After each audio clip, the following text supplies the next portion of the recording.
What's up everyone, it's Russo. I hope everyone is doing well. Welcome to my throwback videos of my first test cycle. Please keep in mind that these videos are very old and I am re-uploading them to enjoy the cringe and to show my full honest journey and to document all the side effects and all the negatives I experienced. This is for entertainment purposes only, but I am going to plug my Instagram. Please subscribe here because I will be documenting my next cycle in video format similar to this first cycle. But if you need to message me, get a hold of me, and want to see what I currently look like, please follow me on Instagram at RussoLifts. Enjoy the test cycle video. What's up everyone, it's Russo. I hope everyone is doing well. Here with Chudley, and I'm going to link his channel down below. Very well accomplished powerlifter, and we have been discussing genetics in bodybuilding as well as genetics in powerlifting. Now Chudley is no joke when it comes to strength, and he recently switched into bodybuilding. But I kind of wanted to highlight, how Chudley's progression was with strength, why he decided to switch into bodybuilding, and just overall his thoughts on genetics, because it seems like, what was your powerlifting total at your weight class? So, okay, so so when I competed last year, I was in the 198 weight class, which is under 93 kilos. And now, last year, sort of end off, before I switched to bodybuilding, I went up to the 105 weight class, which is, what's that, 230? So in the 230 weight class, I did a 270 kilo squat, which that's, what's that? In pounds? That's what I'm trying to figure out. So, right, so 270, that would be like somewhere near 620. I think, yeah, 620 pound squat, a 420 bench, and a 310 kilo deadlift. 600 pound squat at what weight? That's I think 620 or 630 actually. I like 220. I like 220, 225. Jeez. I did that. The deadlift, which was 310 kilos, which that's like near 700 pounds. That was on 110. So that's at 230. Jeez, 684 pounds at 230. You said. So yeah, you're knocking on 700's door. Yeah, literally, I was actually gonna, but I went to have my gyno surgery done, which is why I had to quit the strength cycle. And I guess I was feeling like shit by the end of all the shit that was taken.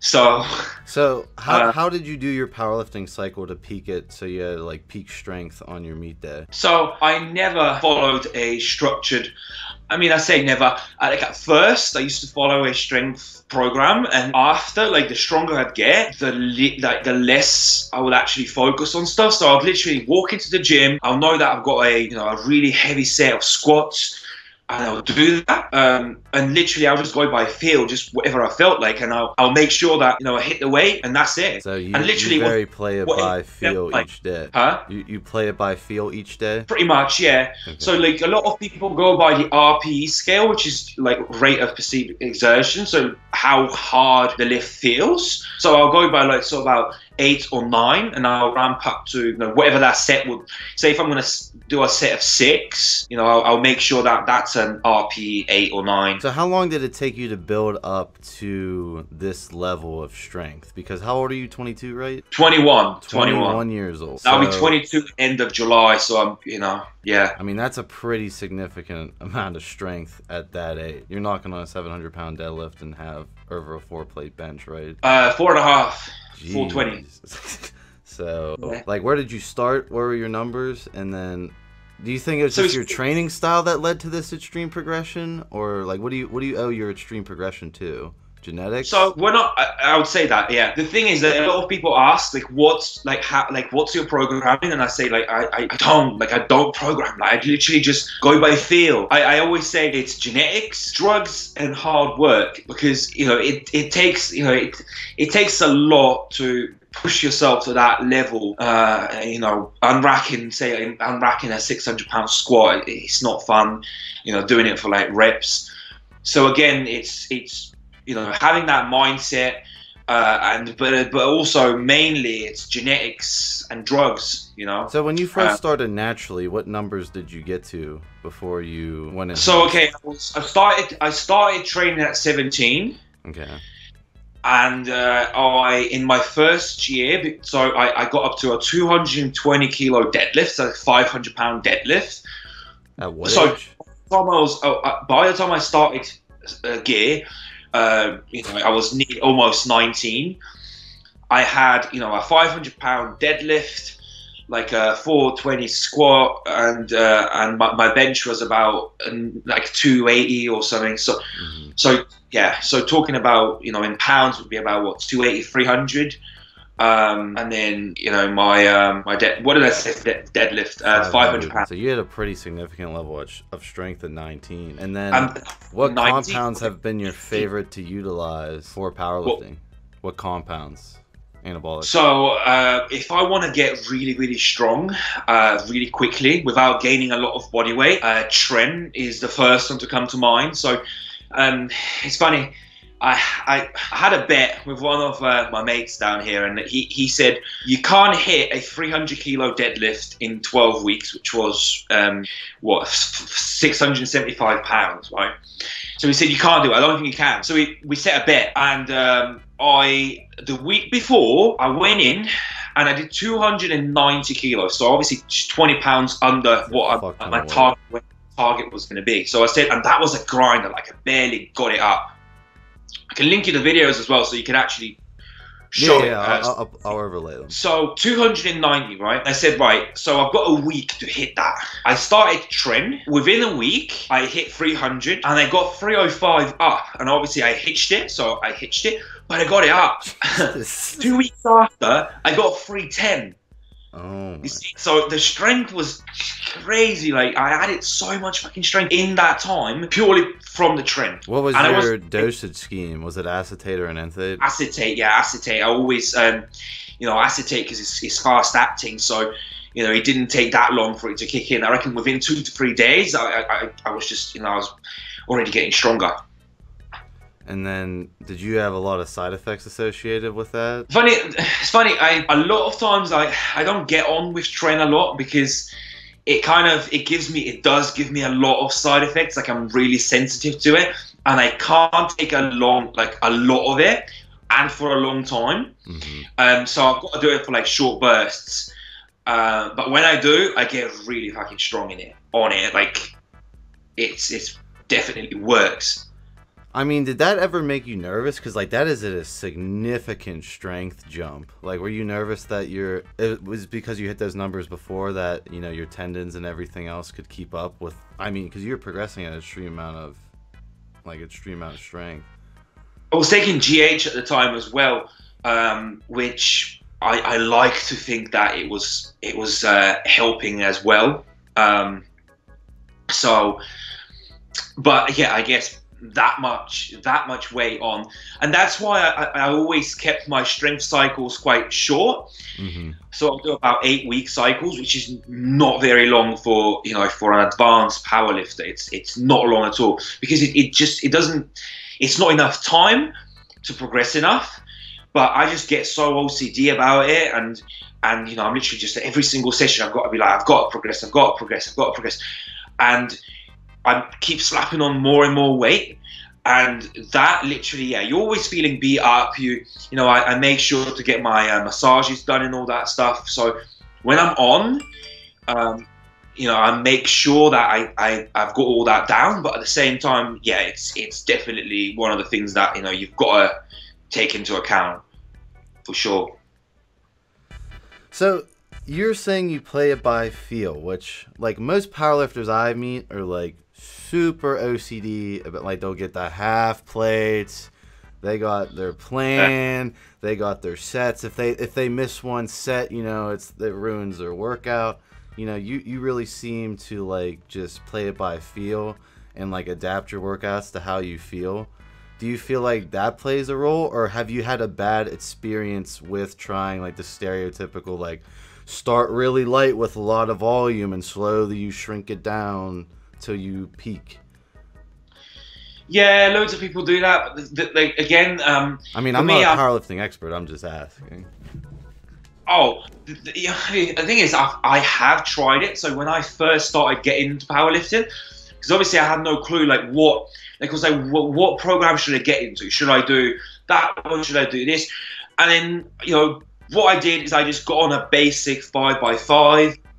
And yeah, it worked. It did work, but at the same time, I feel like when I do when I go by feel, I really enjoy it a lot more, Mm-hmm.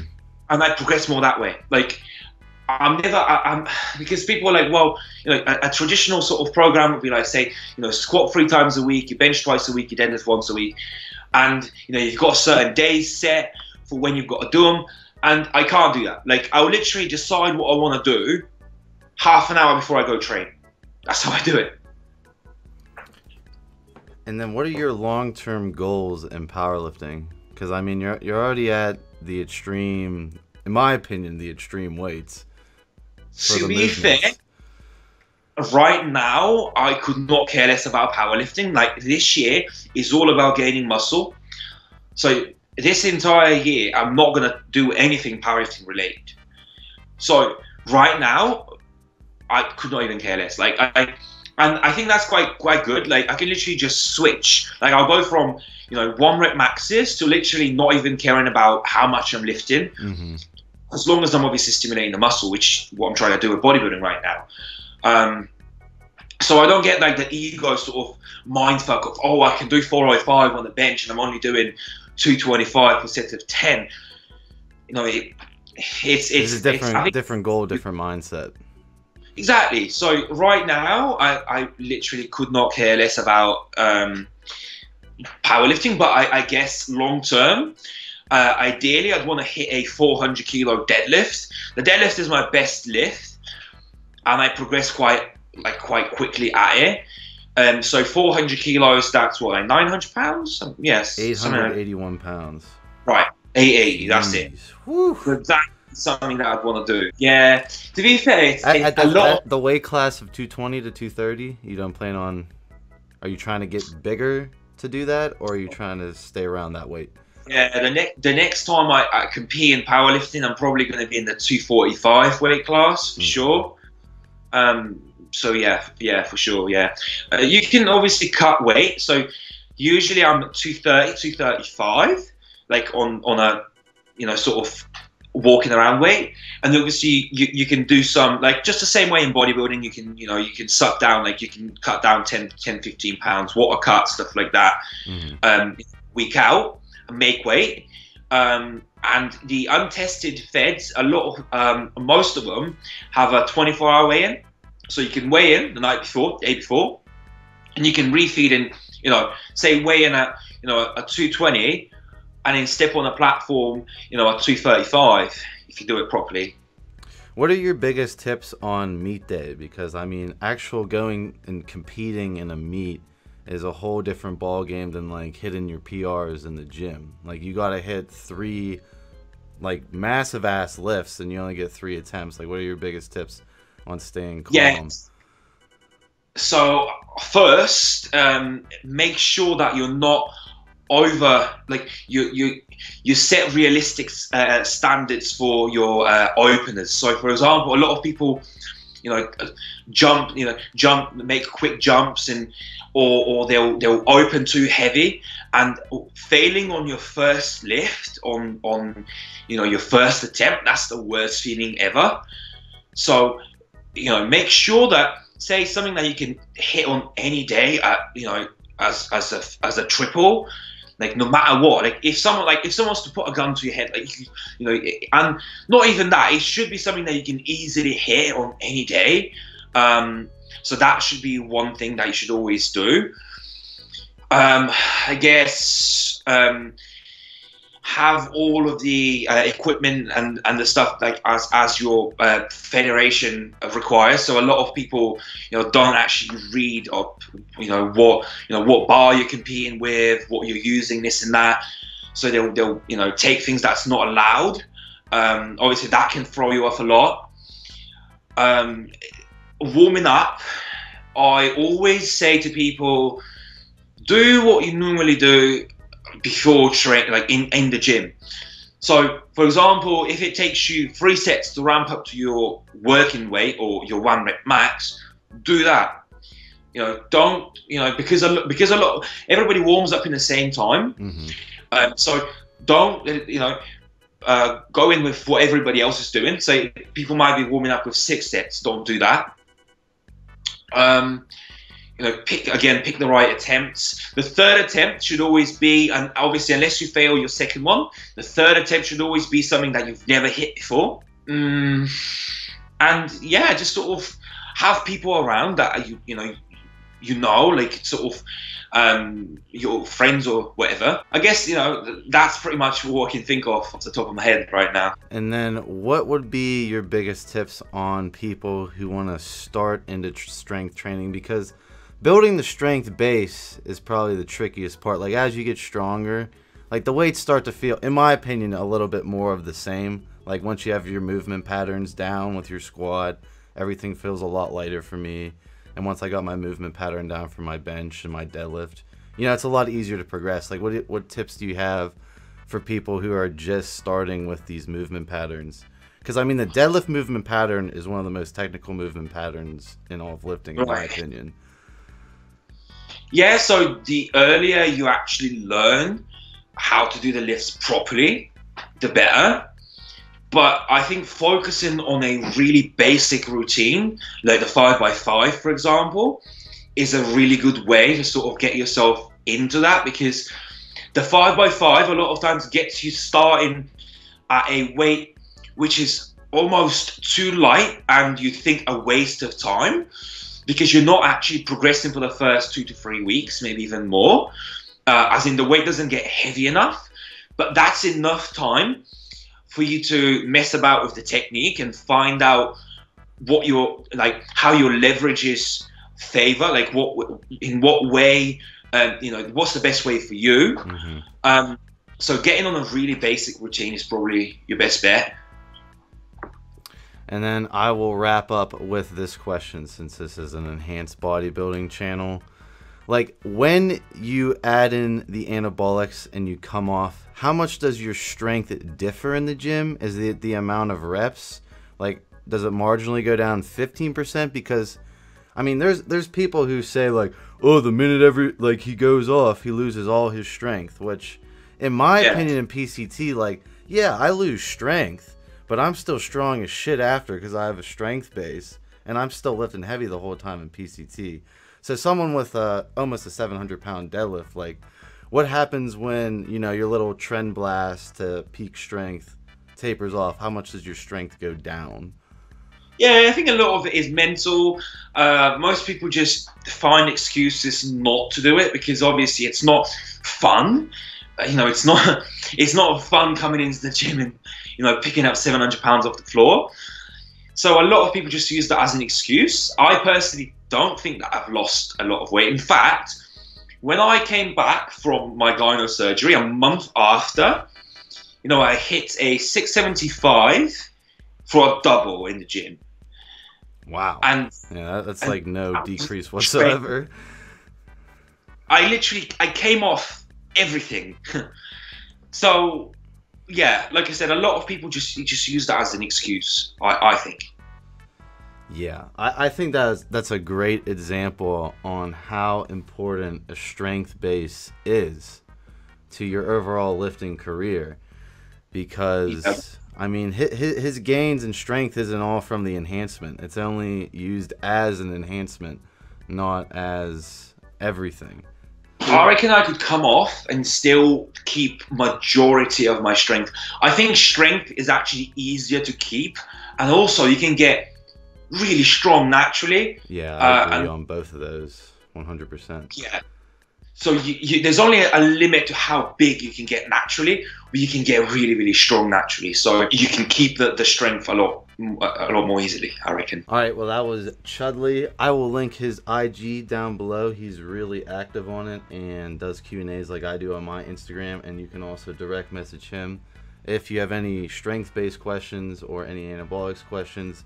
He's always open and has always been sharing. I've been following him for a long time, so be sure to check him out, and I appreciate you guys checking out this video, and I will see you